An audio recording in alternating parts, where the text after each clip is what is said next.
तुम्हारे ओवरसीज में लोग कहते हैं कि अंडा वेजिटेरियन है ना।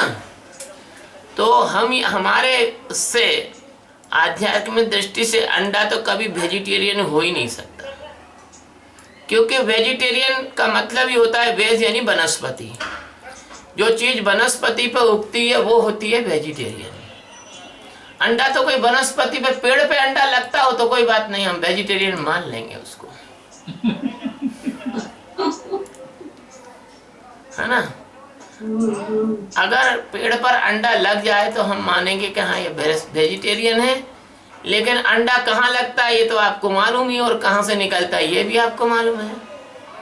इसलिए अंडा वेजिटेरियन नहीं हो सकता। हमको भी कुछ अज्ञान काल में मूर्खों ने कोशिश की थी कि तुम दुबले हो तो अंडा वंडा खा लेना, क्योंकि अंडा जो है उसमें कुछ इस प्रकार का अंडा आता है जिसमें जान भी नहीं होती है।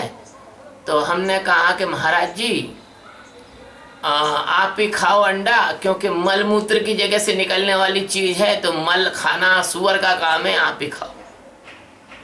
तो हम तो ये अंडा फंडा खाने वालों को परमात्मा का मार्ग में ये चल ही नहीं सकते हैं, क्योंकि अंडा इस वेजिटेरियन होता नहीं है। अच्छा गुरुजी, क्या कोई बिना गुरु के भी आत्मज्ञानी बन सकता है? किसी ने ये हमसे कहा कि ब्रह्मा ऋषि कोई एक गुरु थे, उसके पास कोई गुरु नहीं था और वो ब्रह्म ज्ञानी थे। तो आप इसमें थोड़ा हाईलाइट करिए। ब्रह्म देखो बेटा, बिना माँ के जैसे बच्चा नहीं हो सकता, और मुर्दे में कभी कोई जान नहीं डाल सकता मरे हुए में।